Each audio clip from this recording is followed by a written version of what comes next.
ലക്ഷ്മിയ, നീ ഞാൻ വെളുക്കുന്ന നേരത്തെ വെള്ളം ഒഴിക്കണമെന്നുണ്ടെങ്കിൽ സ്റ്റുഡിയോക്കാരൻ പറഞ്ഞ മാതിരി നേരം വെളുത്താലും വെളുക്കില്ല.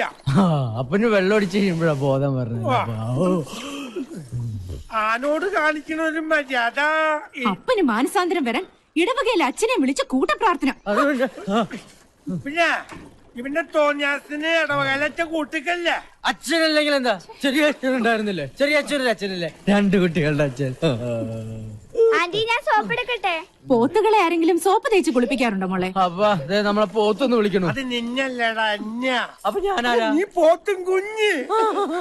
തലയിൽ വെള്ളം ഒഴിക്കില്ല കേട്ടോ, മുടിയില്ലാത്തതാ, വെള്ളം ഇറങ്ങും. വെള്ളം ഇറങ്ങാൻ വേണ്ടി തന്നെയാ. എന്തായാലും വേണ്ടില്ല, കുറെ കള്ളും കോഴിയും കിട്ടിയപ്പോ നിന്റെ അച്ഛന്റെ പരിഭവം മാറിയല്ലോ. മാറി.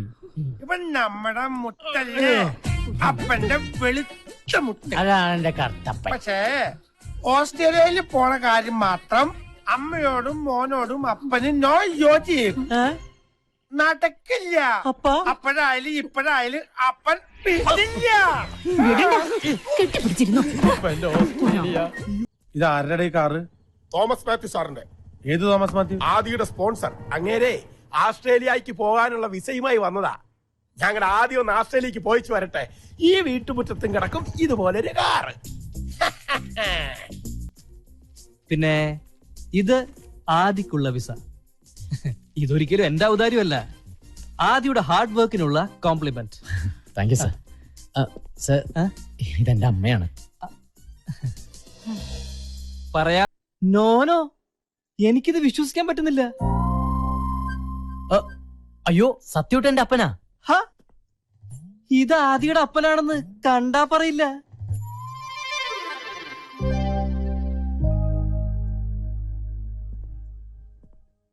ഈ പ്രായത്തിൽ ഇത്രയും മുതിർന്ന മകനോ? ആദിയുടെ ഫാദർ വളരെ യങ് ആണ്. അതിന് എന്റെ മുഖം വെളുത്തിട്ടല്ലോ ലക്ഷ്മി. അവനൊരു നല്ല ഭാവി ഉണ്ടാവണം തന്നെ എന്റെയും പ്രാർത്ഥന. പക്ഷേ നമുക്കിടയിൽ അവനില്ലാത്ത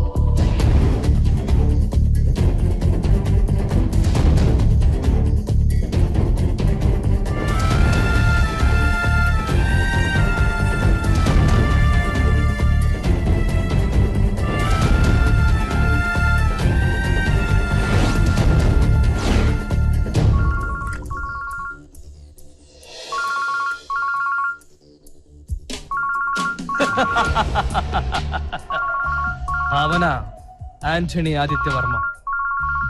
അവനിപ്പോൾ ഹോട്ടൽ വൈറ്റ് സിറ്റിയിൽ എത്തിക്കാണും.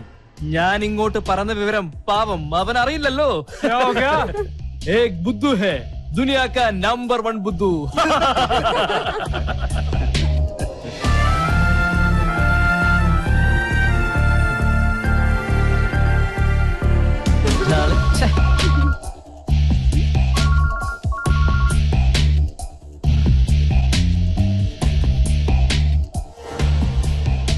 ആന്റണി ആദിത്യവർമ്മ.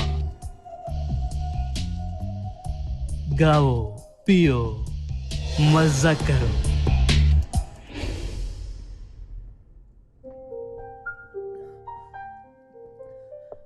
എടോ, ദിവസവും നമ്മൾ പത്രങ്ങളിലൂടെയും ചാനലിലൂടെയും ഇതുപോലുള്ള നിരവധി ചീറ്റിങ്ങൾ അറിയുന്നുണ്ട്.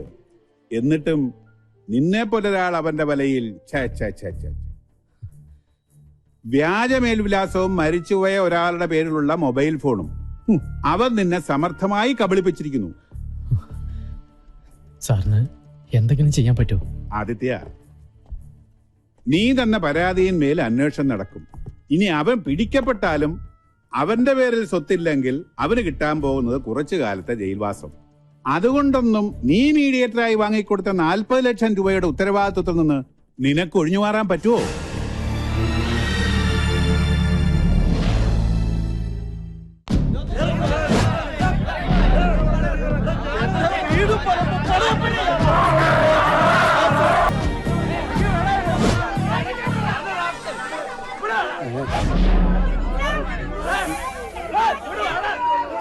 കർത്താവേ, എന്റെ ലോറി ഇനി ആന്റണിയുടെ മുറ്റത്ത് കിടന്ന് അത് അപകടമാ.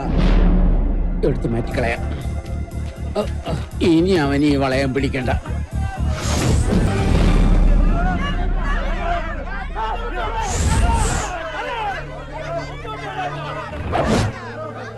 മതി നിർത്ത്. ഇനിയൊന്നും പറയരുത്. ആരെയും കണ്ണടച്ച് സ്നേഹിക്കുകയും വിശ്വസിക്കുകയും ചെയ്യുന്ന ഈ ആന്റണിയുടെ മകൻ ഒരു അബദ്ധം പറ്റി. എല്ലാരും അവനോട് ക്ഷമിക്കണം. അവനെ ശപിക്കരുത്.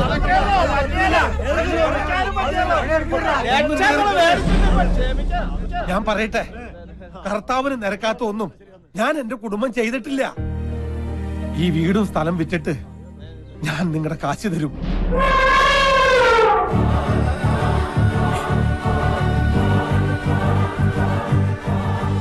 ആന്റണി വെറുമാക്ക് പറയാറില്ല. ഒരൊറ്റ അപേക്ഷയുള്ളൂ. അതിനൊരു അല്പം സാവകാശം എനിക്ക് തരണം. എല്ലാരും പിരിഞ്ഞു പോണം. ആന്റണി പറഞ്ഞോണ്ട് പോവാ. മാറ്റങ്ങളാ.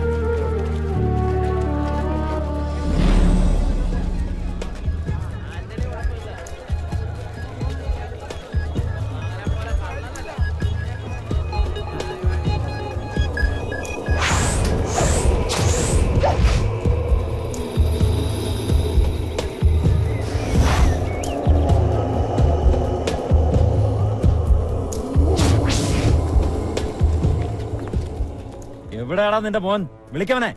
അവനെ നീ എവിടെ ഒളിപ്പിച്ചാലും ഞങ്ങള് പൊക്കും. ഏയ് വേണ്ട, നമ്മുടെ ആന്റണി ചേട്ടനോട് ഇങ്ങനെ പെരുമാറാൻ പാടുണ്ടോ? ഒന്നുമില്ലെങ്കിലും 5 കാശ് പ്രതിഫലം വാങ്ങാതെ നാട്ടു റോഡിൽ വെച്ച് നല്ല നാടൻ പാട്ടും നാടൻ തല്ലും കാഴ്ചവെച്ച വലിയൊരു കലാകാരനാണ് ഇദ്ദേഹം. കലാകാരന്മാരെ ബഹുമാനിക്കണ്ടേ? ആദിത്യനെ കാണേണ്ട ആവശ്യം എനിക്കില്ല. കാരണം ഇടപാട് നമ്മൾ തമ്മിലായിരുന്നല്ലോ. 4 ലക്ഷം രൂപ എന്നോട് വാങ്ങിയത് ആന്റണിയാ. അല്ലേ ആന്റണി? അതെ. കേട്ടോടാ, ആന്റണി സത്യസന്ധന. ആന്റണിയുടെ വാക്ക് വിശ്വസിച്ച് കാശ് കിട്ടാനുള്ളവന്മാർ ഇവിടെ നിന്ന് ഇറങ്ങിപ്പോയത് വെറുതെ അല്ലെന്ന് ഇപ്പം മനസ്സിലായില്ലേ? നിങ്ങളുടെ കാശ് ഞാൻ പെട്ടെന്ന് തരാം. ആ എന്നാ പെട്ടെന്ന് തന്നേക്ക്. ഞങ്ങൾക്ക് പോകാൻ തിരക്കുണ്ട്. ഇവർക്കൊക്കെ ഒരുപാട് ജോലി തിരക്കുള്ളതാ. എനിക്ക് കുറച്ച് അവധി തരണം. അവധി തരാൻ ഞാൻ നിന്റെ മേലുദ്യോഗസ്ഥനൊന്നും അല്ലല്ലോ ആന്റണി. നടക്കുന്ന കാര്യം ഞാൻ തന്നെ പറയാം. നിന്റെ ആനയെ ഞാൻ എന്റെ വീട്ടിലേക്ക് കൊണ്ടുപോവാ. ഇനി മാടമ്പാട്ട തറവാട്ട് മുറ്റത്ത് നിൽക്കട്ടെ. എന്തേ അടങ്ങി നിക്കടാ. തടയാൻ വരരുതാനാണി. തടയാൻ വന്നാ ഈ മുറ്റത്തിട്ട് എല്ലാത്തിനും വെട്ടിനുറുക്കി ചോര കൊണ്ട് എന്നെ കണക്കെഴുത്തള്ളും. വിളിക്കണം നമ്മുടെ ആന ഡ്രൈവറെ.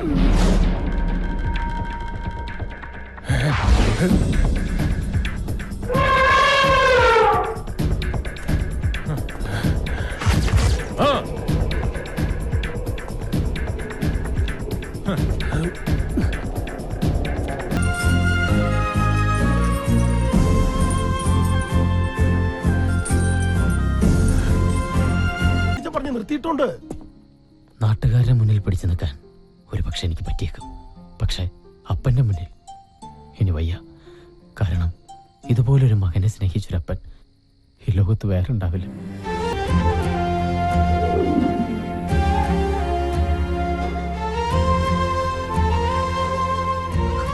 ലക്ഷ്മിയെ, നമ്മുടെ മോൻ കരയണ്ട. ഇപ്പൊ അവൻ ഇവിടുന്ന് മാറി നിൽക്കുന്ന തന്നെയാ എന്തുകൊണ്ടും നല്ലത്. നീ കരഞ്ഞു വെറുതെ എന്നെ വിഷമിപ്പിക്കില്ലേ?